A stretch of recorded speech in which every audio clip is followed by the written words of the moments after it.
Bonjour. Je suis très heureux de présenter la session de ce matin, qui est une session véritablement internationale, bidisciplinaire, puisqu'y interviendront des historiens de l'art et des spécialistes de littérature.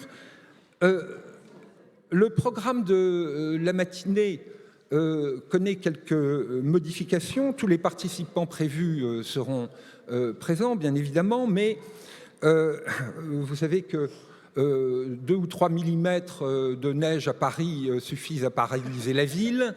Et donc, certains des intervenants ont fait intervenir les chasse-neige, enfin vous voyez, et certains des intervenants donc, sont bloqués dans les transports. Alors, nous commencerons en écoutant Noriyuki Sugaya de l'université Rikyo de Tokyo sur Flaubert, Hegel et la peinture hollandaise.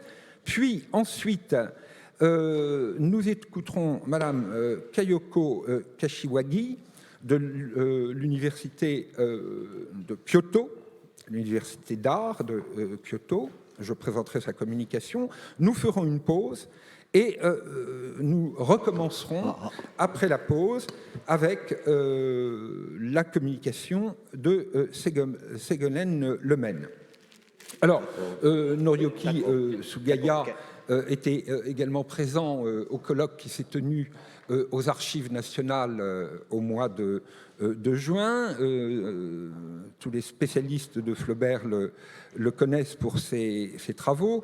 Il a notamment beaucoup travaillé sur les rapports entre la littérature et les sciences de la vie au XIXe siècle. Il s'est intéressé au contexte politique et sociaux également qui sous-tendent cette seconde période du XIXe siècle, celle qui voit monter la modernité. Je signalerai parmi ces publications la traduction japonaise de Bouvard et Pécuchet. Je regrette beaucoup de ne pas connaître le japonais. J'aurais été curieux de savoir ce que cela pouvait donner. Voilà, cher ami, je vous laisse la parole. Alors, on s'efforce de ne pas dépasser 20 minutes par communication. Toutes les interventions seront regroupées en toute fin de session. Donc, il faut que l'on prévoie un matelas de temps. Juliette m'a donné hier... L'autorisation de parler 30 minutes. Ah, bah, si Juliette vous l'a accordé. Donc, j'ai modifié hier mon manuscrit un peu. Voilà, je m'efface devant les décisions des instances. Alors, donc, vous avez la parole. D'accord, merci beaucoup. Merci pour cette présentation, Bernard. Et merci pour les organisateurs qui m'ont invité en France. Le sujet de mon exposé paraîtrait un peu paradoxal, car dans une lettre de 1876 à Turgenev, donc vers la fin de sa vie, Flaubert affirme qu'il connaît fort peu la peinture hollandaise. Il vient alors de recevoir le livre de Fromentin, Les maîtres d'autrefois, dont il craint qu'il ne manque pour lui de l'intérêt en raison de son ignorance en la matière. Dans la même lettre, il mentionne aussi le nom de Taine, qui a publié en 1868 La philosophie de l'art dans les Pays-Bas.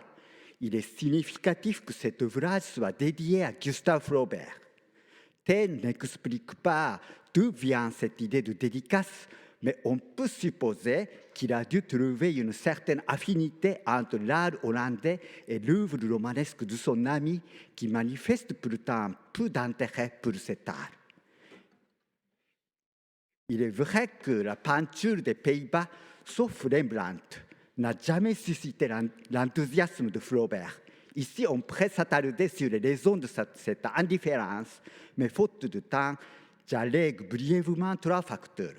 D'abord, l'art hollandais du XVIIe siècle était alors considéré comme précurseur du réalisme du XIXe, en particulier celui de Courbet, que Flaubert n'aimait pas. Deuxièmement, on donnait parfois un sens idéologique, plus précisément républicain, à ces œuvres représentant la vie quotidienne des citoyens anonymes. Troisièmement, comme l'ont fait remarquer certains critiques comme Adrian Tuck, il semble que Flaubert n'était pas très attiré par la peinture de genre, peinture essentiellement narrative et qui caractérise l'âge d'or de l'art hollandais. Cependant, cette méconnaissance n'empêche pas Flaubert de lire attentivement quelques ouvrages qui traitent de l'art hollandais comme ceux de Taine et de Fromentin qu'on vient d'évoquer. Mon hypothèse est que l'esthétique flaubertienne a été plus ou moins influencée par la lecture des écrits sur la peinture hollandaise, dont notamment l'esthétique de Hegel, qu'il a consulté probablement en 1844, comme l'a montré Gisèle Séjanger. À regarder de près les notes détaillées que le jeune Flaubert a prises sur les deux premiers volumes de la traduction de Charles Bénard, on s'aperçoit qu'il y est fait mention de la peinture hollandaise à plus d'une reprise. Chose significative, toutes ces occurrences se rapportent au problème du prosaïsme en art.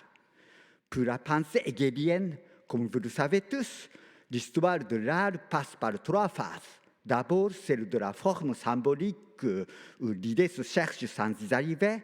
Ensuite, celle de la forme classique dans laquelle se réalise l'union intime du fond et de la forme.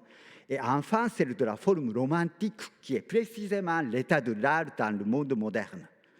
Dans cette dernière, l'union du fond et de la forme se trouve rompue à cause du développement de l'esprit qui ne peut plus coïncider avec la forme qui le dépasse forcément. Ainsi s'offrent deux choix pour l'artiste. Soit la subjectivité se retire en elle-même en se considérant comme un absolu indépendant, choix monologique, soit elle continue à interférer avec le monde extérieur qui est dorénavant marqué d'arbitraire et de contingence, choix réaliste. Dans les deux cas, l'art romantique tend à se dissocier, l'équilibre entre les deux éléments ayant été à jamais perdu. C'est la fameuse disparition de l'art.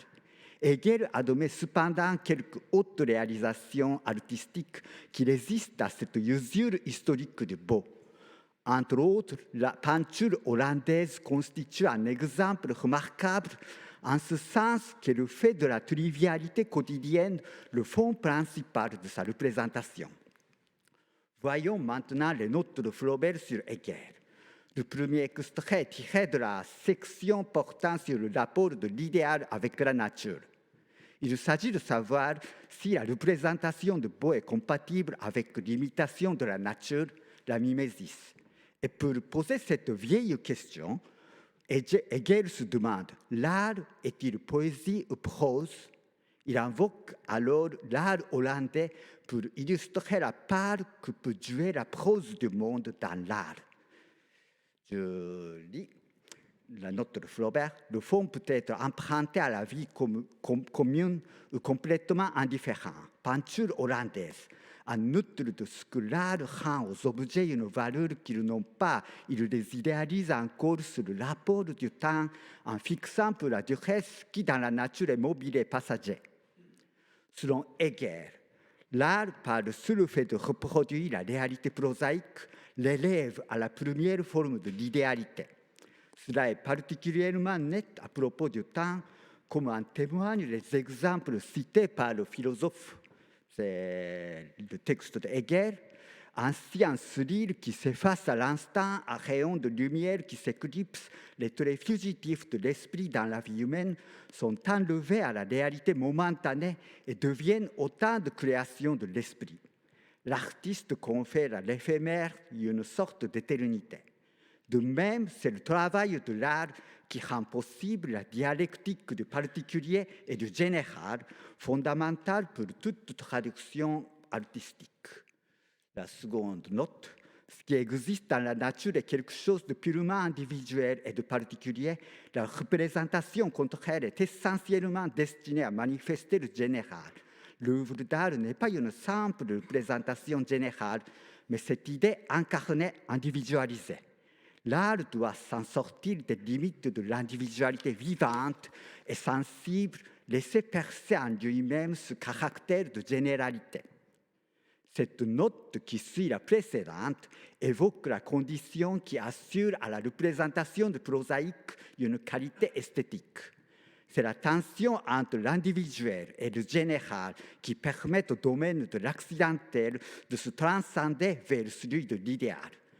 La définition hegelienne de l'œuvre d'art, idée incarnée, individualisée, est tout à fait significative sur ce point. L'art est censé manifester l'idéal, mais sous une forme extérieure concrète. Hegel se réfère de nouveau à la peinture hollandaise, en particulier celle de Jan, tout en insistant sur le sens national de l'école hollandaise. Je ne m'arrête pas ici sur ce point, mais selon lui, selon Hegel, c'est l'esprit d'indépendance et le sentiment de liberté provenant de l'histoire du pays qui confère un attrait particulier à ce tableau dont le sujet appartient aux plus petites choses de la vie. Enfin, la troisième occurrence se trouve tout à la fin des notes de Flaubert et se rattache à la destruction de l'art romantique. Je cite la note de Flaubert, c'est dans le domaine de l'accidentel que se déclare la ruine de l'art romantique. D'un côté, la réalité se présente dans son objectivité prosaïque. De l'autre, l'artiste substitue sa personne à la réalité. Avec sa façon de voir et de sentir, il bouleverse tout, efface toute vérité. Ce sont là deux apories de principes romantiques. D'une part, le prosaïsme réaliste où le monde apparaît comme dénué de sens, et d'autre part, l'humour qui n'est souvent qu'un jeu de l'imagination dévergondée à l'égard duquel Hegel se montre très critique. La question qui se pose est donc de savoir qu'il est encore permis de faire un chef-d'œuvre alors que le monde moderne, qui en constitue le fond, se révèle irrévocablement marqué par la médiocrité. La réussite de l'art hollandais atteste au moins la possibilité d'une solution. La fin de la citation, de l'imitation de Hegel dans l'art, description, portrait fréquent dans l'art romantique. Importance dans ce cas du talent de l'artiste. La représentation fait tout le mérite. Peinture de genre hollandais. Vous voyez que l'argumentation met ici l'accent sur la suprématie de l'art, ce qui fait la valeur de ces productions dont le sujet est tiré des accidents de la vie, souvent laides et prosaïques selon Hegel. C'est la qualité de la représentation assurée par le talent de l'artiste. C'est moins l'objet représenté que l'art de peindre qui nous séduit ainsi chez les peintres hollandais dont l'habileté supérieure parvient à saisir ce qu'il y a de plus fugitif comme le brillant de métal, l'éclat d'une grappe de raisin, un rayon dérobé à la lune ou au soleil, un sourire, etc., etc. Les exemples évoqués sont particulièrement suggestifs. C'est la vision momentanée du sensible ou l'expression passagère des sentiments que des maîtres comme Ostade ou Ténier excellent à capter sur la toile, ce qui témoigne, d'après le philosophe, d'un triomphe de l'art sur la durée passagère. Examinons maintenant ce que Flaubert a retenu de ses réflexions esthétiques. Il n'est pas très difficile de relever dans sa correspondance des passages qui reflètent les pensées du philosophe. Ainsi, au sujet de l'apport du particulier et du général, on se rappelle évidemment cette affirmation célèbre « Ma pauvre Bovary sans doute souffre plus dans 20 villages de la France à la fois à cette heure même ». Son refus des illustrations doit être compris dans le même sens. Une femme dessinée perd ce caractère de généralité,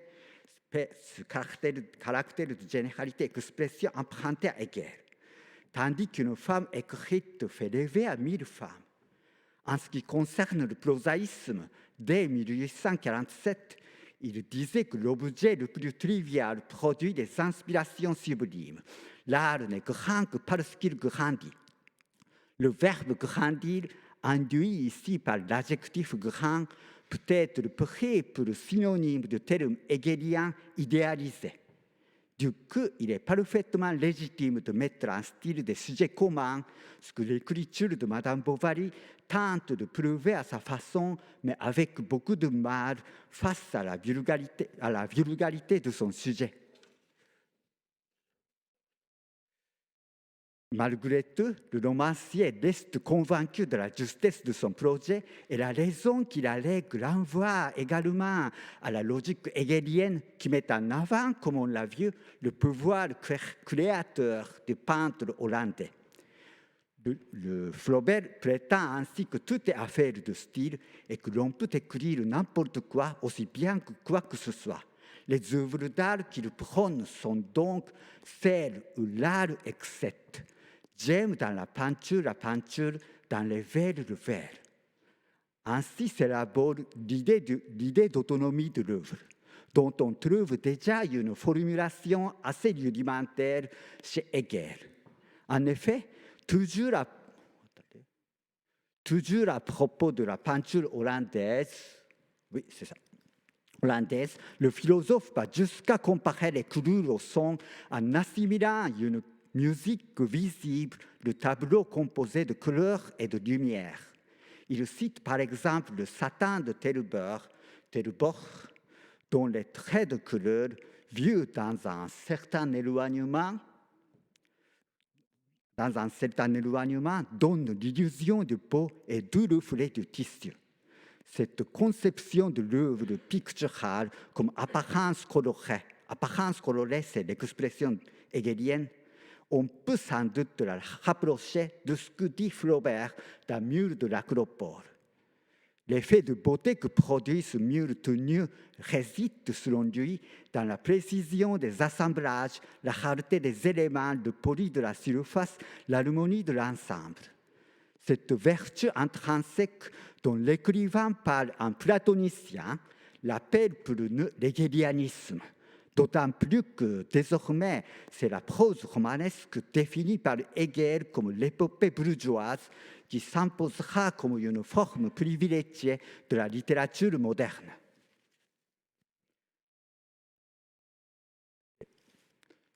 La lecture de cours d'esthétique se reflète également dans l'éducation sentimentale de 1845, notamment dans le dernier chapitre consacré à l'évolution intellectuelle de Jules. Ici, je saute un paragraphe, car quand même, je faute le temps. Mais parmi bien des passages qui témoignent de l'influence hegelienne, je cite ici seulement un exemple où on voit figurer le mot même de prosaïque. Voilà. Je lis rapidement. Il avait entendu dire que, c'est Jules avait entendu dire que l'époque moderne étant une époque prosaïque, les œuvres qu'il après peindre devant se ressentir du sujet n'y trouveraient aucune profondeur et n'en tireraient aucun éclat. Or, après en avoir adopté les idées courantes dans sa première jeunesse, et l'avoir ensuite détesté lors de son retour à l'Antiquité, à la plastique, haïssant alors le flac noir par amour du pallium et la botte vernie à cause de Coturne, il se demanda cependant un jour, etc. Il se demanda donc si une telle époque ne laissait pas plus de latitude et d'enseignement aux penseurs et plus de liberté à l'artiste que la contemplation d'une société à figure plus arrêtée. Jules s'interroge sur la possibilité de rendre plastique la platitude moderne. Après avoir longtemps dédaigné son temps, il s'aperçoit enfin de sa richesse esthétique dont quelques écrivains tirera profit un jour. Il acquiert donc la conviction qu'il aura de magnifiques travaux d'art à exécuter sur le XIXe siècle, mais hésite pour le moment à s'engager dans cette voie nouvelle en raison même de la liberté laissée à l'artiste. Je cite, mais de cette surabondance de matériaux résulte l'emballas de l'art. À ce propos, Hegel signale précisément que dans les temps modernes, l'art est devenu un libre instrument qui peut s'adapter à toute espèce de sujet de quelque nature qu'il soit. Tout peut devenir objet de l'art, puisque tout est également arbitraire. L'artiste d'aujourd'hui, en conséquence, se trouve confronté à la grande confusion, ainsi que Flaubert l'affirme plus d'une fois dans sa correspondance. C'est au moins pourquoi, dans la fiction, Jules ne sait que faire du moment qui est, ni comment le percevoir. Un autre point nous attire, notamment la modernité. Oui, la modernité qui se donne désormais comme un domaine à explorer est symbolisée par deux objets vestimentaires, le frac noir et la botte vernie. Ces costumes, traités avec mépris par les amateurs du beau et du pittoresque, mériteraient sans doute d'être l'objet de représentation en art. Cette réflexion nous fait penser également, évidemment, à celle de Baudelaire, qui, un an après Gustave, emploie le même symbole pour parler de l'héroïsme de la vie moderne. C'est dans le salon de 1846 que le futur auteur des Fleurs du Mal fait un éloge paradoxal de l'habit noir, la pudeur de héros moderne. N'a-t-il pas sa beauté et son charme indigène cet habit tant victimé? Les deux jeunes écrivains partagent donc une même vision historique en se situant dans une ère de transition. Baudelaire souligne ainsi que la grande tradition s'est perdue et que la nouvelle n'est pas faite. Mais cette période post-révolutionnaire n'en est pas moins féconde un sujet poétique et merveilleux comme l'illustre l'habit noir, qui a le double mérite d'exprimer à la fois l'égalité démocratique et l'état mental des hommes du XIXe siècle, célébrant tous quelques enterrements. Sur ce point, on ne sait pas s'il y a une source commune à ces deux auteurs qui ne se connaissaient pas encore. C'est le tableau de Manet qui est comme une réponse à la provocation de Baudelaire. Pour Flaubert, je crois qu'il a été sans doute inspiré, au moins partiellement, par un passage de Hegel où le philosophe met en parallèle l'habillement ancien et l'habillement moderne. Cette digression sur le costume, le mot digression vient de Charles Bénard. Cette digression figure dans les notes de Flaubert juste avant la seconde mention de la peinture hollandaise. Je vous laisse lire ici. Alors que le vêtement ancien, ample et souple, s'harmonisant avec les poses et les mouvements, se fait l'expression mobile de l'esprit, le vêtement moderne, dont la forme est fixée une fois pour toutes, n'est qu'une mauvaise imitation du corps humain. Hegel accuse ainsi ce dernier, le vêtement moderne, d'être anti-artistique et prosaïque. Le caractère vulgaire du costume moderne, accusé au nom de l'idéal classique de beau, était assurément un lieu commun de l'époque contre lequel on réagit les deux jeunes écrivains qui optent tous les deux pour la modernité. L'écriture, en effet, s'arrête de préférence sur des détails quotidiens qui constituent une certaine savoure très précise de la vie, suivant l'expression de Merleau-Ponty, qui a donné à son texte posthume un titre hegelien, La prose du monde. Merleau-Ponty prétend que la peinture les ordonne le monde prosaïque, pour le doter d'un sens demeuré jusque-là épars dans la réalité, ce que l'écriture moderne entreprend elle aussi en abordant décidément le prosaïsme contemporain. Nous allons finir avec Proust, qui lui était un grand amateur de la peinture hollandaise. C'est dans un épisode célèbre de La prisonnière, La mort de Bergotte, qu'on découvre une réflexion profonde sur un tableau de Vermeer vu de Delft. Le personnage écrivain, Bergotte, devant ce tableau, se trouve frappé par la précieuse matière de tout petit pain de mur jaune, pourvu d'une beauté qui se suffirait à elle-même, donc d'une beauté autonome. Il pense alors à ses propres livres qu'il trouve trop secs par rapport à ce morceau pictural. C'est ainsi que, je cite la phrase de Bergotte, C'est ainsi que j'aurais dû écrire. Il aurait fallu passer plusieurs couches de couleurs, rendre ma phrase en elle-même précieuse comme ce petit pain de mûre jaune. L'idéal de style exprimé ici est somme toute fort proche de celui de Flaubert.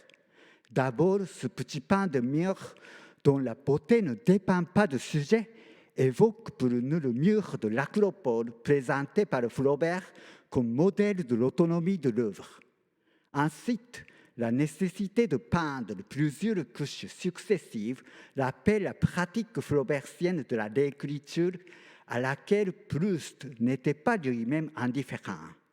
On arrive ainsi à donner de la consistance à la phrase en procédant à de nombreux remaniements. C'est à ce prix seulement que l'objet insignifiant, relevant de la prose du monde, apparaît comme sublimé dans l'œuvre par la force interne de son style. Je vous remercie.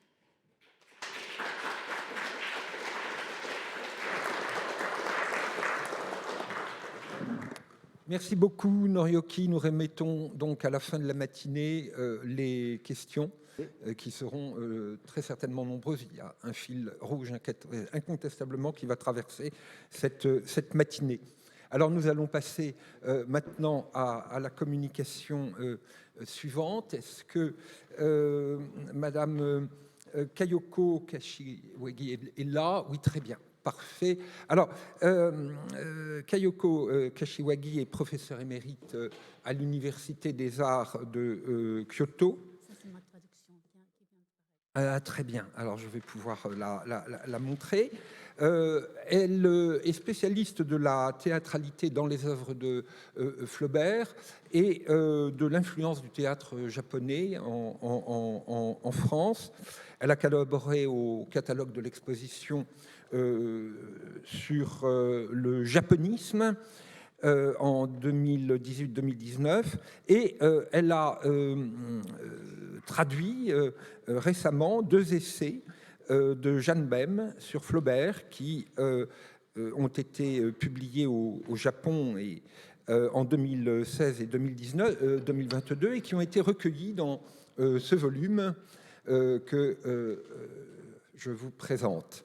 Alors, le sujet de sa communication de ce matin, eh bien, vous allez tout de suite reconnaître l'auteur de la formule, Japon, tout y est en porcelaine.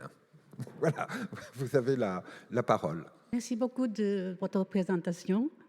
Je commence. La mode du Japon se développa à Paris parmi les intellectuels après l'exposition universelle de 1867, au moment précis de la rédaction de l'éducation sentimentale, mais Flaubert n'y fit guère allusion. Participant pour la première fois à l'exposition universelle de 1867, le Japon suscita l'intérêt des Français qui n'avaient presque aucune connaissance du Japon et de sa civilisation. Le gouvernement shogunal en Suisse envoya plusieurs milliers d'objets d'art et d'artisanat, mais les fiefs des seigneurs locaux, Satsuma et Saga, célèbres pour la céramique, partisans d'une restauration impériale qui se préparait à triompher en 1867, eurent également leur propre délégation. Le peintre belge, ancien élève de Lange à Paris, Alfred Stevens, triompha à l'exposition en présentant 18 toiles, parmi lesquelles la collectionneuse de porcelaine ainsi que l'Inde à Paris, du titre bien d'un bibelot en forme d'éléphant, mais la poupée représente bien une japonaise. Ça, c'est compliqué.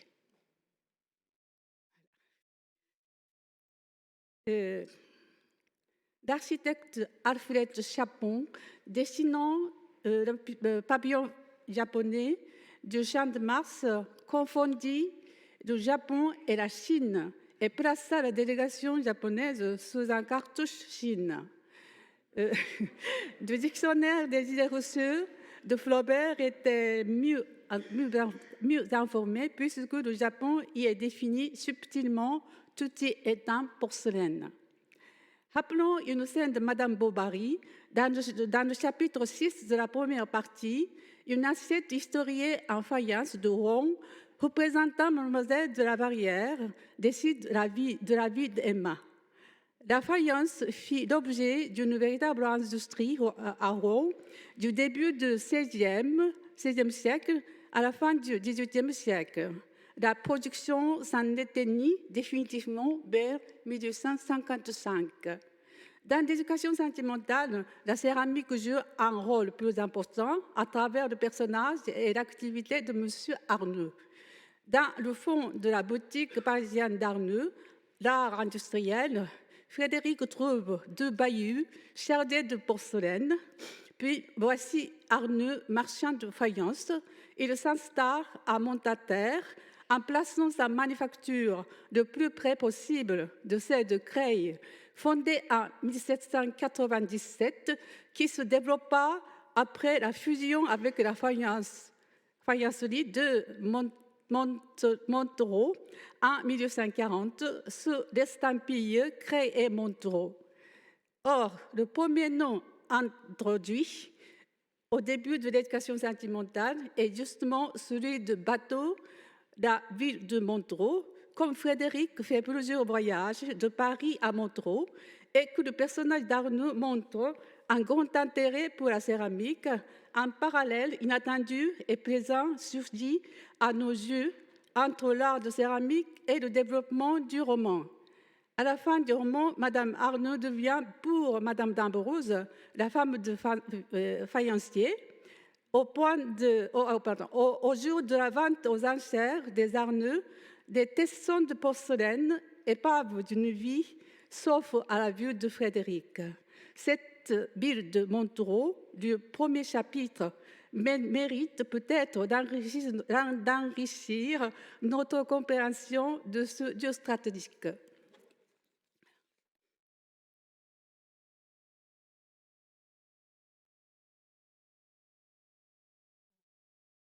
Bon, au mois d'avril, de mai 1867, Flaubert se rendit à Sèvres, Creil et Montataire. La période de ces repérages coïncide avec la première manifestation de la japonaiserie dans les arts décoratifs. Le service de table en porcelaine du japonologue et décorateur Félix Braquemont, commandé en 1866 par le marchand de faïence Eugène Rousseau, en vue de le présenter à l'exposition universelle de 1867. Pour la première fois, un artiste européen copiait directement un artiste japonais en reproduisant des figures animales de manga de Hokusai.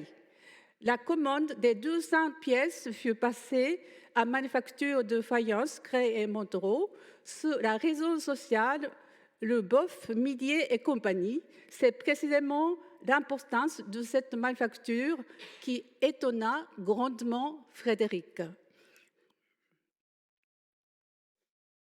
À la suite du succès de ce service, l'esthétique japonaise influença la production d'Eugène Rousseau. C'est dans ces circonstances que Flaubert amena sa mère pour la distraire un peu à l'exposition universelle. Ils y ont sans doute vu les porcelaines japonaises et le service Rousseau. Ernest Chéneau, critique d'art en vue, un des premiers admirateurs de l'art japonais, commentateur officiel de l'exposition universelle de 1867, ami et compatriote de Flaubert, apporte cette précision dans l'art japonais. Je cite: « Dans tous les arts industriels, les Japonais ont réalisé une excellence d'exécution qui les laisse à peu près sans rivaux en Orient. Bien plus, dans la fabrication de leur porcelaine, de leur bronze, de leur lac, de leur soierie et dans le travail des métaux, ils exécutent en chacune de ces diverses applications industrielles certains ouvrages qui se dérobent absolument à l'imitation et qu'il nous serait impossible de reproduire. » Fin de citation. Ayant reçu l'art japonais, Flaubert remercia l'auteur dans une lettre datée du 27 septembre 1868 un des termes qui nous amène à la pratique et à l'esthétique définie par Flaubert. Je cite, « Votre article sur l'art japonais est d'une critique supérieure, où l'on sent le praticien sur l'esthéticien. Pardon du mot, approuve vos observations sur les surfaces courbes, la perspective, cela est creusé. Vous êtes entré au cœur de l'art japonais, il me semble. » Fin de citation. Dans la même lettre, Flaubert remercia Chéneau d'avoir rendu justice à Gustave Moreau. Or, Moreau s'intéressait à l'art japonais au point de prendre copie d'un album japonais acquis à l'exposition universelle de 1867. Un samouraï, voilà. Un samouraï et deux acteurs de kabuki dans un rôle de femme. La mention de l'exposition japonaise au Palais de l'Industrie permet de dater de 1869 ces 12 aquarelles conservées dans des meubles à dessin au musée Gustave Moreau. Oh, attendez. Voilà. Et selon Maupassant, le Japon est à la mode et le bibelot japonais a pris une telle importance, nous arrive en telle quantité qu'il a tué le bibelot français. Tel apparaît lors de la première visite de Frédéric chez Madame d'Ambrose, qui, assise au fond sur la causeuse, caressait des flèches rouges d'un écran japonais pour faire valoir ses mains. Il s'agit d'un éventail de type écran, manche de bambou en vogue sous Napoléon III. Cependant, ni d'éventail ni d'écran n'est décoré de flèches au Japon. À l'inverse, ils en sont très souvent ornés en Chine. Flaubert, selon son brouillon,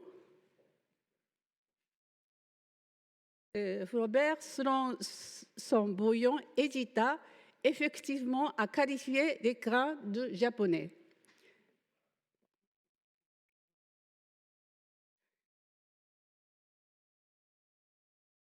Déçu de l'entretien avec Madame Arnoux à la faïencerie de Montataire, où il s'est rendu pour lui avouer son amour, Frédéric décide de sortir de la capitale avec Rosanette. Cet épisode de Fontainebleau est donc une sorte d'intermède où la narration cède le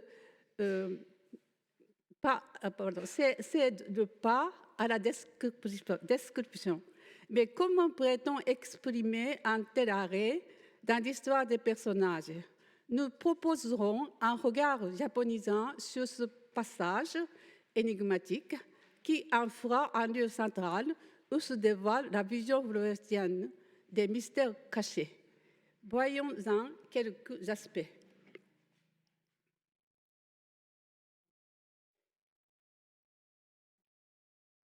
L'hôtel où les amoureuses se distinguent les autres par un jet d'eau clapotant au milieu de sa cour. Et Frédéric donne un libre cours à sa fantaisie dans une atmosphère féerique.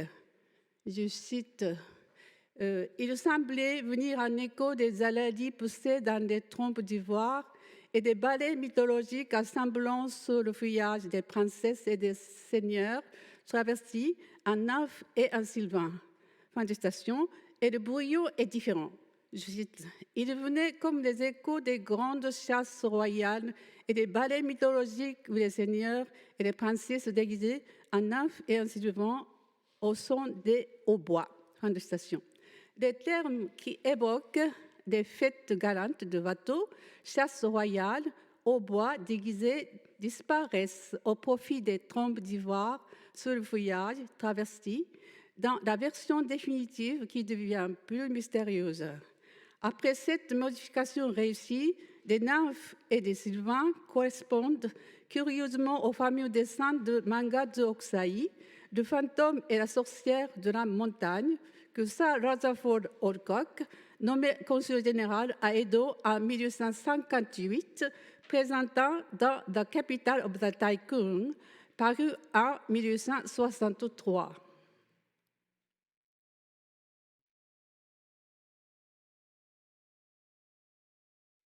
Chose curieuse, parmi les faits dessinés pour la princesse Méduse d'Ami de Flaubert, Marie Régnier, se trouve une transcription dans un style graphique bien français de ce fantôme et de cette sorcière d'Oxaï. Je cite: ces charmants beaux contes de fées est d'un excellent style, mais je suis indignée contre vos distractions. Quels dessins et quelles inventions! Est-il possible d'exécuter plus lourdement la littérature? Et les cassures japonaises en bas des draperies, pourquoi le Japon? Mais le chic charpentier se pâme là devant, je suis sûre. Ces jugements de Flaubert dénoncent la japonaiserie de l'éditeur charpentier. En outre, la forêt de Fontainebleau nous offre un éventail d'animaux sauvages comparable à une vision féerique de la manga d'Oxaï. De couassements interrompus des grenouilles répondent aux cris des corneilles qui tournoient. Et Frédéric et Rosanette aperçurent, je cite, ça et là, tels que des promontoires sur le lit desséché d'un océan, soulevaient des roches ayant de vagues formes d'animaux, tortues avançant la tête, rocs qui rampent hippopotame et ours. Personne, aucun bruit. Des sables frappés par le soleil éblouissaient. Et tout à coup, dans cette vibration de la lumière, des bêtes parurent au muet. Ils s'en retournèrent vite, fuyant le vertige, presque effrayés. Fin de citation. La perception des choses, des jeux de lumière, des reflets sur l'eau, des mouvements, telle était la doctrine du japonisme qu'anticipait Flaubert. Cette conception répondait à celle de l'écrivain qui s'adressait à Louise Collet. Il faut que les phrases s'agitent dans un livre comme des feuilles dans une forêt, toutes dissemblables en leur ressemblance.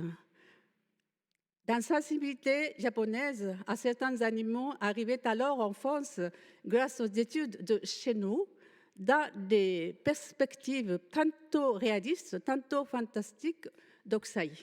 Elle réveilla l'intérêt pour l'art japonais en France. Je cite.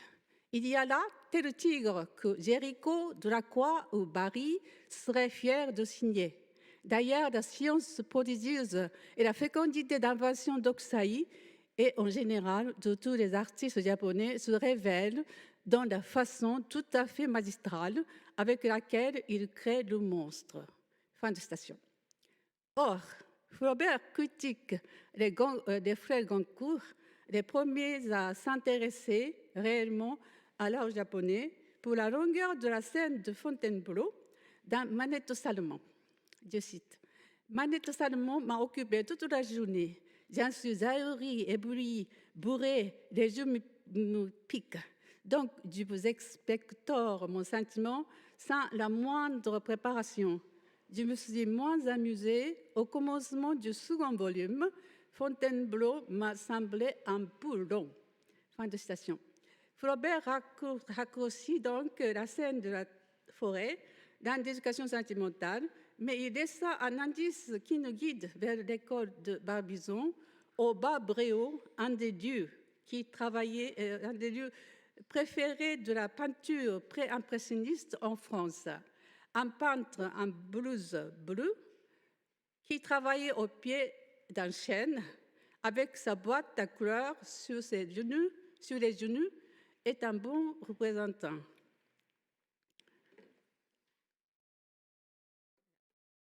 Les peintres paysaggistes en plein air et d'après nature qui appréciaient ce terrain venaient y puiser leur inspiration depuis les années 1830. Flaubert regarde la forêt de Fontainebleau comme les peintres japonais devaient la voir dans la génération un peu postérieure. Chu Asahi et Seiki Kuroda, et la forêt de Fontainebleau sert de toile de fond pour un Flaubert qui peint sur le motif. Ainsi firent les artistes japonais venus en France. Et dans la futée de Franchard, les deux amants s'attablent d'un estaminet et un garçon de café les attendait. Ce passage se termine par un aperçu sur le paysage. Tout au loin, au sommet, un cône aplati avec la tour d'un télégraphe par derrière, combinaison fantastique où se mêle un sommet, un cône aplati, produit de l'imagination, et la tour d'un télégraphe optique, fruit de la révolution industrielle du début du XIXe siècle. Pour un sommet, Flaubert a changé la forme de piton en cône aplati, qui évoque le mont Fuji, subissant l'influence de l'art japonais de son ami Shennou. Je cite, « Presque toujours apparaît à l'horizon cette figure de cône tronqué qu'on apprend bien vite à reconnaître. La montagne sainte, le volcan sacré, le Fujiyama, le mont Fuji, puis des premiers plans au plus lointain, des enchevêtrements de nature véritablement féerique. » Fin de citation. Quant à la tour d'un télégraphe, Flaubert l'aperçut pendant son voyage en Bretagne. Cet instrument disgracieux lui sembla comme la grimace fantastique du monde moderne. Au fur et à mesure de leur promenade dans la forêt, la description d'apparements gravis par Frédéric et Rosanette devient plus fantasmagorique.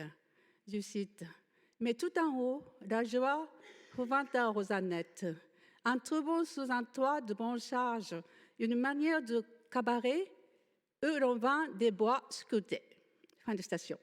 Flaubert ayant effectué le travail de repérage fin juillet 1868 dans la forêt de Fontainebleau, le détail du cabaret et des divers objets pour touristes proposés à la vente ne figure pas dans le carnet 2 heures.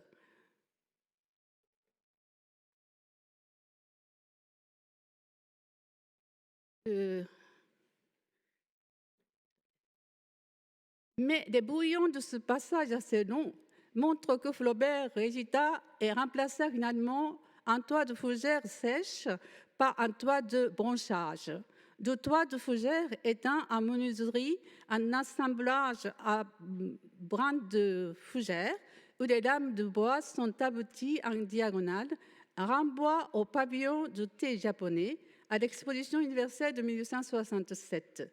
Si Flaubert cherchait à introduire une manière de cabaret pendant la période de l'exposition universelle, il n'est pas étonnant que cette image de cabaret double la présentation d'un pavillon.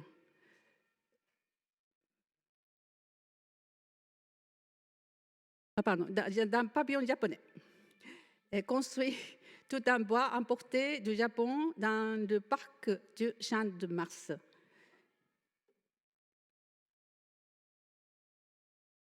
Puis, ces bois sculptés qu'on y vendait devaient être des netsuke de fantaisie, en bois sculpté, qui ont été présentés à l'exposition universelle de 1867 et qui ont vite trouvé des faveurs des collectionneurs occidentaux. Flaubert, dans son brouillon, nota une manière de cabaret où l'on vend des objets en bois sculpté.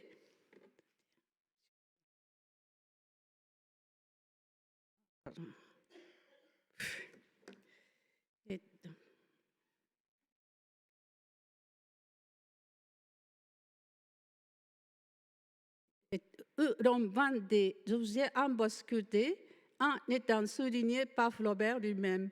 Louis Gonz, l'un des premiers spécialistes de l'art japonais, notait, je cite, « Parmi les bibelots importés en Europe après la Révolution de 1868, les netsuke ont été les premiers à conquérir la faveur du public. En peu de temps, les netsuke japonais devenaient célèbres parmi nous.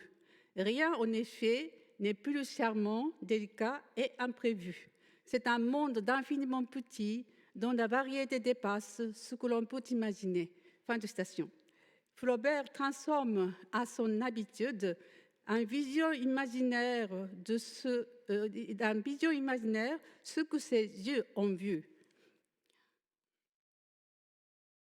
Fontainebleau, cette coupure à la trame narrative, comme l'appelle Jeanne Bem, c'est une expérience du temps subjectif à part auquel l'art japonais offre ses procédés. Mais nous ne prétendons pas que Flaubert se soit appuyé sur un souvenir de l'exposition universelle. Nous constatons seulement qu'entre la vision flaubertienne et le goût japonais, il existe une affinité, une parenté esthétique qui explique le succès persistant de Flaubert au Japon. Alors, pourquoi et comment Flaubert se donna-t-il la peine d'effacer la référence à l'exposition universelle, laquelle était pourtant d'une parfaite actualité de son époque?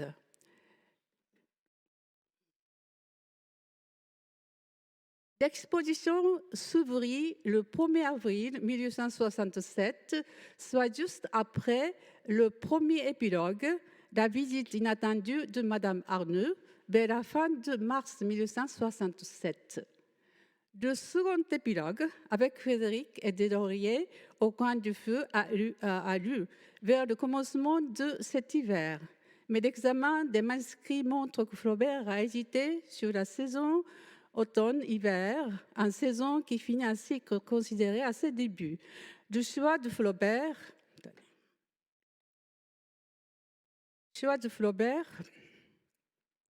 pour la fin de cet automne suggère une hypothèse. Flaubert aurait voulu faire allusion à la clôture de l'exposition universelle le 3 novembre 1867. La durée de l'exposition universelle, si importante pour l'expansion de la baie de porcelaine japonaise en France, a été escamotée complètement par le second blanc à une ellipse temporelle. Mais ce blanc en écriture de Flaubert, que pose l'admirateur, permet au lecteur de jouir pleinement de l'écoulement des jours. Comme le remarque Alexandre Postel, chez Flaubert, seul compte l'œuvre accomplie. Le reste appartient aux ténèbres. Le japonisme de Flaubert est en lui, mais il n'est pas posé au vu et au su de tous. L'écrivain a intégré dans sa vision un fantasmagorique inaccessible au lecteur qui ne serait ni japonais ni japonisant.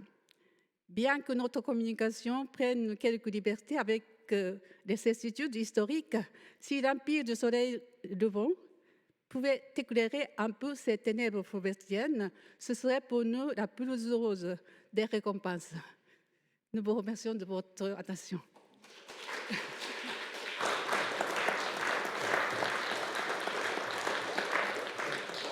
Merci beaucoup pour cette communication qui nous a fait beaucoup voyager.